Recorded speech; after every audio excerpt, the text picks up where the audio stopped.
5월 가정의 달을 맞이해 오늘은 부부들에게 주시는 하나님의 말씀입니다.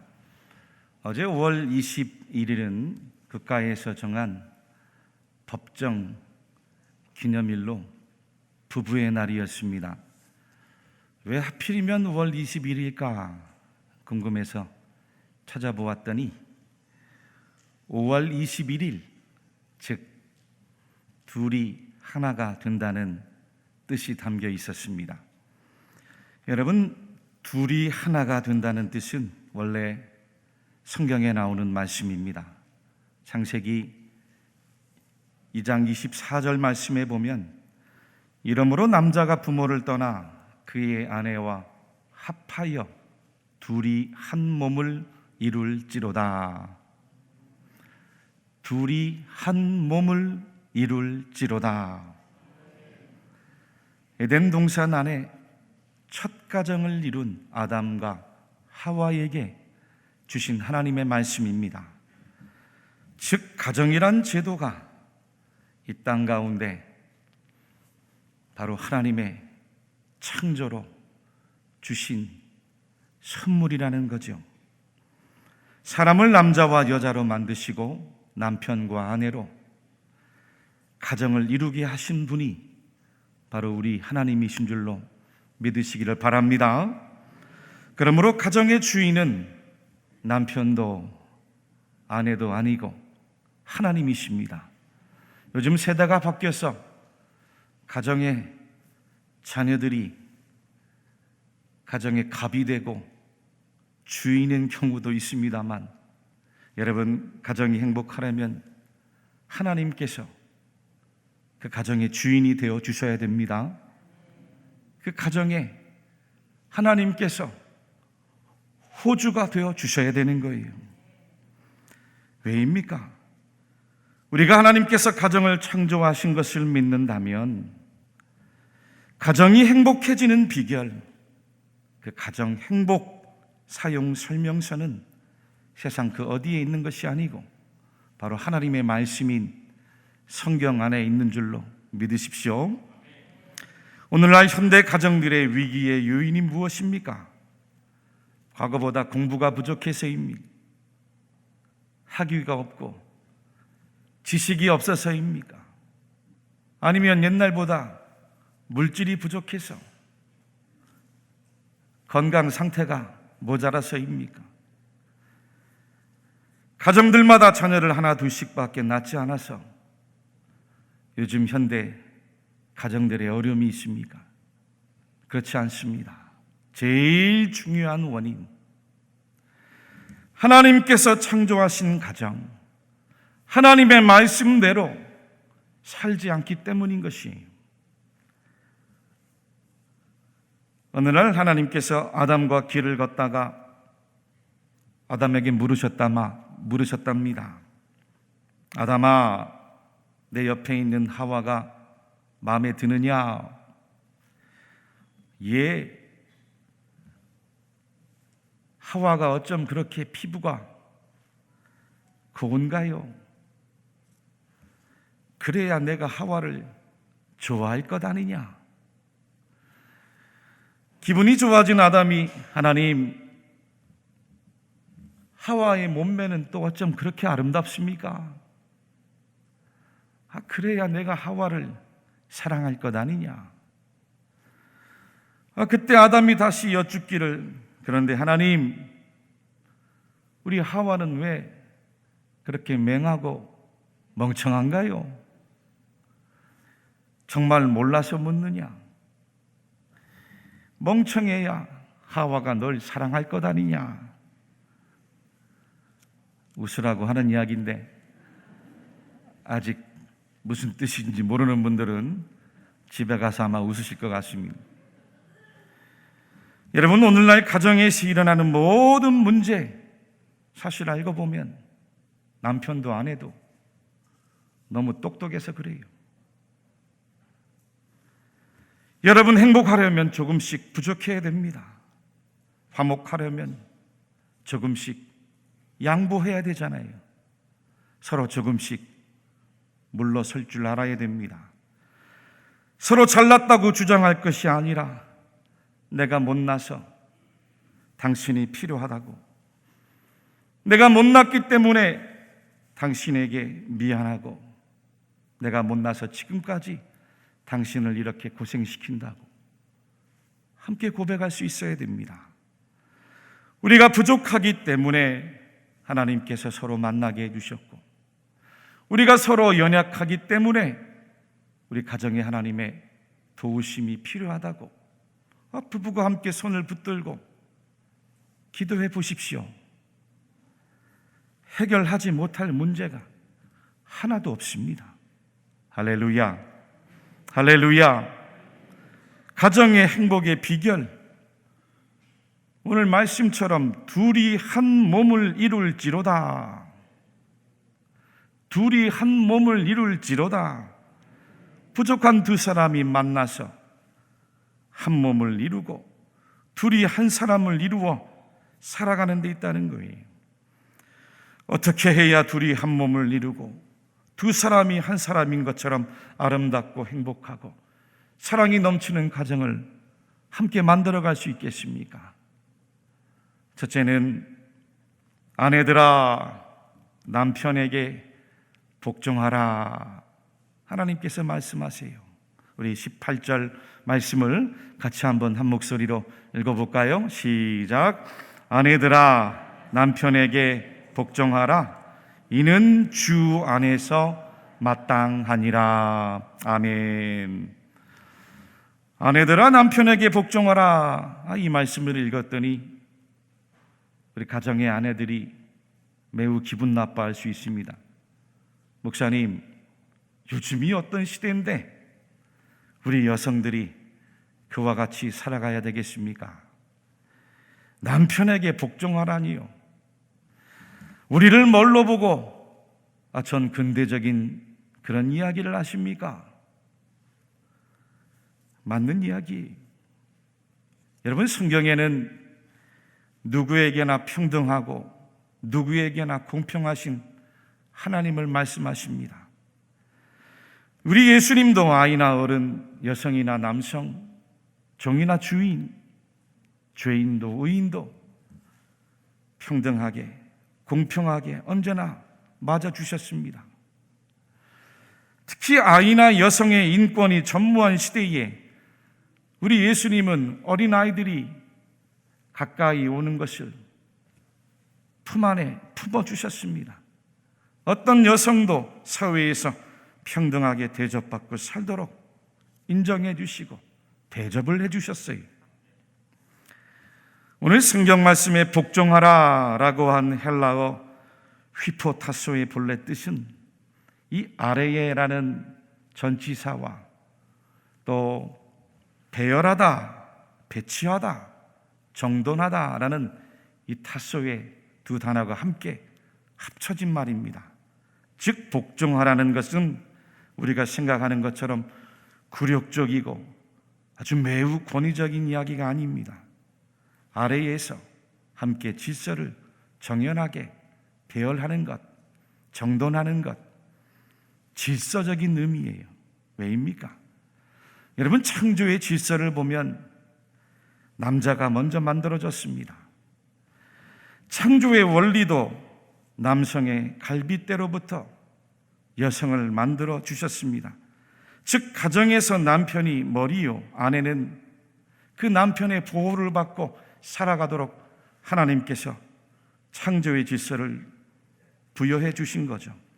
아내들에게 복종하라 라고 하신 것은 이 하나님의 창조의 뜻을 잘 깨달아 알아서 가정의 남편을 존중해주고 인정해주고 남편이 하는 이야기를 잘 귀 기울여 존경해주라는 하나님의 뜻의 말씀입니다. 여러분, 하나님께서 왜 아담의 많은 뼈들 가운데 하필이면 갈비뼈를 취해서 하와를 만든지 아십니까? 사람의 몸에는 모두 206개의 뼈가 있다고 하는데 탈무드에 보니까 하나님이 하와를 만들 때 아담의 머리뼈로 만들지 않은 것은 혹여나 하와가 아담을 지배할 수 없도록 하기 위해서였고, 그렇다고 아담의 발바닥뼈로 만들지 않은 것도 하와가 아담의 노예가 되지 않도록 하기 위해서였다라는 거예요. 그러면서 머리에서 발끝까지 중앙쯤 있는 사람의 심장을 감싸고 있는 그 갈비뼈로 하와를 만든 것은 항상 하와가 아담의 마음 가까이 있도록 하기 위해서라는 이야기죠. 그렇습니다, 여러분. 가정에서 아내들이 항상 남편의 마음 가까이 머무르고 남편의 보호를 받고 남편의 사랑을 받아야 그 가정이 행복한 가정을 이룰 줄로 믿습니다.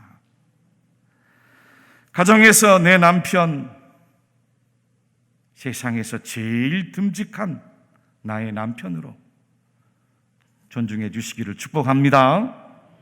가정에서 내 남편, 세상에서 제일 멋진 나의 남편으로 인정해 주십시오.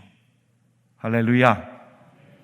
가정에서 남편을 세상에서 제일 찬란 남편으로 칭찬해 주어야 찬란 남편, 멋진 남편, 세상에서 제일 듬직한 남편을 둔 그 아내로 살아가는 겁니다.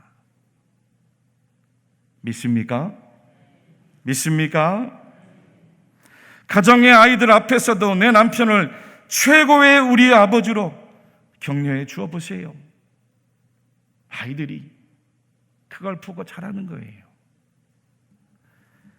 목사님, 저희 집 남편은 아무리 봐도 존경하고 칭찬하고 존중해 줄 만한 구석이 하나도 없습니다.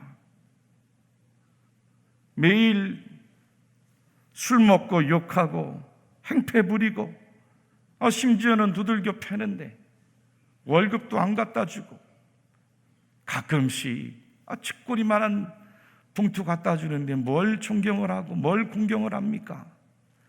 무엇을 복종합니까? 그런데 여러분, 오늘 말씀 18절 하반절, 하나님께서 우리에게 천국 복음의 진리를 주셨습니다. 저 말씀을 같이 다시 한번 한 목소리로 읽어보겠습니다. 시작. 이는 주 안에서 마땅하니라. 주님을 믿는 믿음의 눈으로 보면 우리를 위해서 십자가의 물과 피를 다 쏟아내 주신 그 주님의 사랑을 믿는 믿음의 눈으로 보면, 그래도 내 남편 내가 만나고 지금까지 함께 살아가게 하신 하나님의 뜻과 섭리가 있다는 거예요. 다른 사람들은 몰라도 내가 내 남편 불쌍히 여기고 내가 긍휼히 여기고 내가 내 남편의 영혼을 위하여 끝까지 포기하지 않고 기도해주는 믿음의 본분, 이것을 지키는 것이 하나님 앞에서 합당하다는 뜻입니다. 그렇습니다. 가정의 아내 여러분들이요, 주 예수를 믿으라. 그리하면 너와 내 집이 구원을 받으리라 말씀해 주셨어요. 주 예수를 믿으면 내 남편도 내 부모도 내 자녀도 주님께서 구원해 주신다는 거예요. 알고 보면 남자가 참 단순합니다. 강한 것 같지만 약한 존재가 남자예요. 남자분들 그렇죠? 그래도 여자는 뼈로 만들었잖아요. 남자는 뭘로 만들었다고요? 흙으로 만들었어요. 여러분, 흙이 얼마나 부서지기가 쉽습니까? 남자들이 강한 것 같지만 나이 들어가 보세요. 여자들보다 더 자랍니다.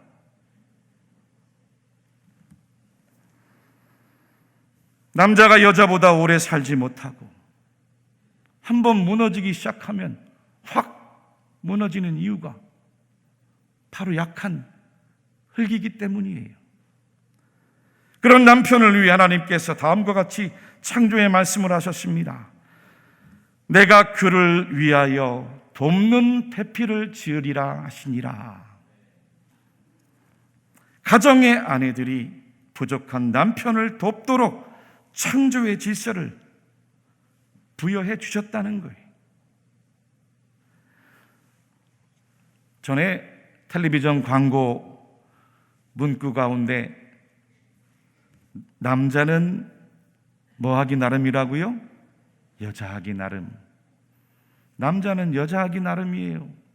어떤 탤런트가 나와서 그런 광고 CF를 하던데 참 기가 막힌 이야기입니다. 여러분, 남자는요 여자하기 나름입니다.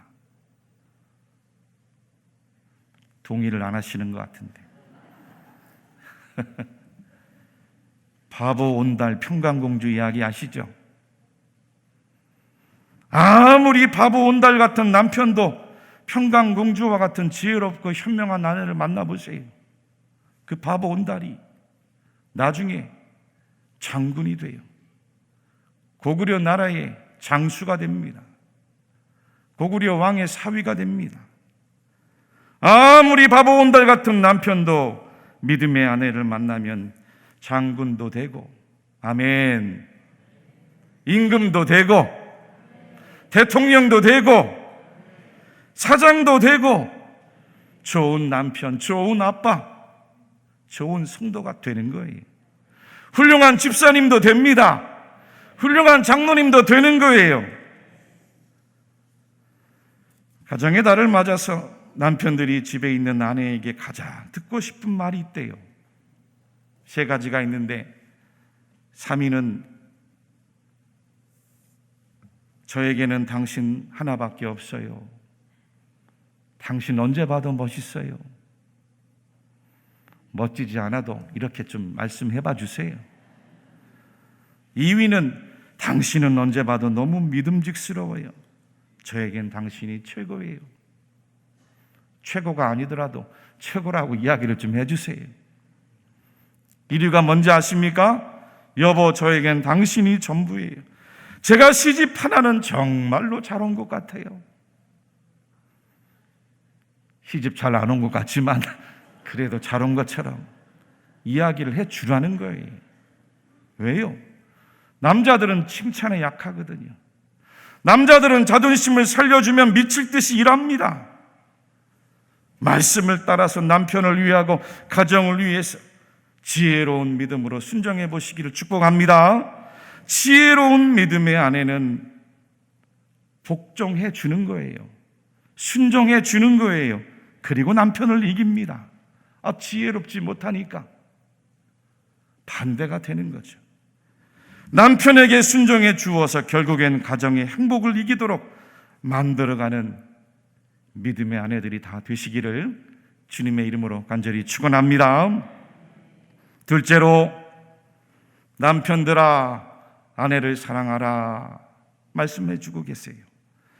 남편들이 아내에게 창조의 질서를, 그 권위를 인정받고 존중받고 격려받길 원한다면 아내들은 남편들에게 끊임없이 사랑받는 것을 확인하고 싶은 마음이 있답니다. 오늘 19절 말씀 다시 같이 한번 읽어보도록 하겠습니다.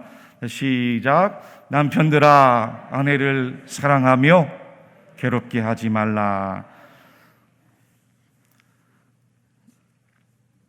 이 말씀을 세번역 성경으로 찾아보니 우리 남성들만 같이 한번 말씀을 다시 같이 읽어보겠습니다. 시작. 남편 된 이 여러분, 아내를 사랑하십시오. 아내를 모질게 대하지 마십시오. 참 의미가 있죠? 헬라어 언어 성경에는 남편들아 아내를 사랑하며 라고 할 때 그 사랑한다는 동사를 아가파테로 사용했는데 그 아가파테의 원형이 바로 그 유명한 아가파오입니다. 이 아가파오는 무조건적이고 자기 희생적인 사랑을 말합니다. 이기적인 사랑이 아니에요. 조건적인 사랑이 아닙니다. 성경에서 사랑이라고 사용할 때 헬라어 단어가 모두 3가지가 있습니다. 여러분들 들어보셨을 거예요. 필레오가 있고 에로스가 있고 아가파오가 있습니다. 필레오는 친구 간의 우정의 사랑을 말합니다. 에로스는 젊은 남녀 간의 육체적인 사랑을 말하죠. 아가파오는 하나님께서 인간을 위하여 독생자 예수 그리스도를 보내주신 하나님의 사랑이, 이 세 가지 사랑이 온 우주를 지배하고 있는 거예요. 즉 남편들에게 아내를 사랑하라 하신 뜻은 마치 하나님께서 죄인들을 사랑하여 독생자 예수 그리스도를 십자가에 희생해 주셨듯이 자기를 희생하는 마음으로 아내를 아껴주고 사랑해 주라는 뜻입니다. 여러분, 당시에도 가정의 남편들이 얼마나 못됐으면 아내들을 괴롭히고 또 아내들을 모질게 대했겠습니까? 남편들아, 아내 사랑하기를 제발 그렇게 하지 말고 주님께서 우리들을 사랑해 주셨듯이 아가파오의 마음으로 아내를 사랑해 주라고 권면하고 있는 것입니다. 에베소서 5장 25절 말씀에도 하나님께서 사도 바울을 통해 다음과 같이 말씀을 하십니다. 남편들아, 아내 사랑하기를 그리스도께서 교회를 사랑하시고 그 교회를 위하여 자신을 주심같이 하라. 아멘. 아멘.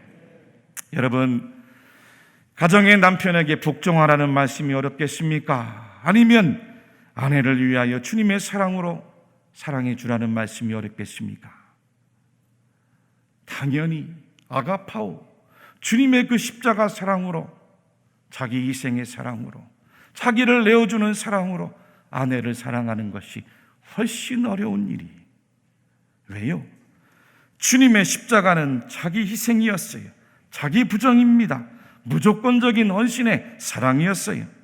남편과 아내가 처음엔 서로의 육체적인 에로스 사랑에 끌려 결혼한다 할지라도 부부간의 행복한 생활의 비결은 그 에로스의 사랑이 아니라 이제는 아가파오의 자기 헌신, 자기 희생의 사랑이 없으면 가정의 행복을 지키기가 어렵다는 뜻입니다. 남편 된 여러분들, 지금의 아내를 처음 맞이할 때를 한번 생각해 보십시오. 얼마나 설레었어요. 별로 설레지도 않으셨나 봅니다. 얼마나 설레요. 손만 잡아도 설레잖아요. 얼마나 좋았어요. 저는 성도님들 가정에서 간혹 주례를 부탁하고 신랑 신부가 제게 인사를 오면 그 신부 앞에 있는 남편, 이제 신랑 될 사람 꼭 물어보고 부탁하는 권면이 있습니다. 이렇게 아름답고 예쁜 처자를 아내로 맞이하는데 그동안 남의 가정에서 지금까지 이렇게 사랑받고 행복하게 자라온 이 아내 데려다가 마음 아프게 하면 안 된다고, 눈물 나게 하면 안 된다고, 고생시켜서는 안 된다고, 더 사랑해주고 더 행복하게 해주라고 그렇게 꼭 부탁을 드려요. 그렇게 목사 앞에서 맹세하고 결혼식에서는 서약까지 하는데도 어떻습니까? 살다 보면 아내의 마음의 모습을 받고 평생의 상처를 주는 일들이 얼마나 많습니까? 여러분, 남편 하나 바라보고 시집 온 아내입니다. 남편 위해서 평생을 아이 낳아주고 시부모 섬겨주고 시집살이하고 자식 키우느라 눈물로 희생한 아내들이잖아요. 그 고생과 헌신을 생각하면 주님의 사랑으로 아내를 사랑하는, 아내를 위해 희생해 주는 것 당연한 일이 아니겠어요? 마땅한 일입니다. 남편이 아내에게 듣고 싶은 말이 있었듯이 아내들도 남편에게 듣고 싶은 이야기가 있었습니다. 세 번째, 제 3위가 당신은 언제 봐도 예뻐. 당신 안 만났으면 내 인생 어떻게 됐을까? 뭐 어떻게 되긴 어떻게 되겠습니까? 지금보다는 더 엉망이 됐겠죠. 2위, 내가 아내 복 하나는 끝내준다니까. 1위가 뭔지 아세요? 다 같이 한번 읽어보겠습니다. 시작. 여보 수고했어. 힘들지? 당신만 사랑해. 우리 남성들만 다시 한번 시작. 여보 수고했어. 힘들지? 당신만 사랑해요. 그렇습니다. 남편 교우 여러분들이요, 우리 아내들이 바라는 거는 뭐 대단한 명품 옷이 아닙니다. 값비싼 진주, 목걸이, 반지가 아니에요. 좋은 음식을 가서 먹는 것도 아닙니다. 당신밖에 없고 그동안 미안했고 수고하고 있다는 따뜻한 그 사랑의 한마디. 오늘 말씀을 준비하면서 저도 감동이 와서 제 아내에게 여보 사랑해요. 당신밖에 없어요. 그동안 아이 셋 낳아주고 어머니 돌봐주고 당신 안 만났으면 어떻게 됐을까? 이런 이야기를 전하니 아내가 갑자기 몸둘 바를 모르더라고요. 오늘 하나님 말씀처럼 우리 대구 칠곡교회 모든 가정들, 남편들, 아내들이 말씀에 순종해서 함께 사랑해주고 격려해주고 존중해주고 인정해주고 순종해주고, 그래서 세상에서 제일 행복하고 세상에서 제일 사랑이 넘치는 축복된 가정 다 이루어 가시기를 주님의 이름으로 간절히 축원합니다. 축원합니다. 축원합니다.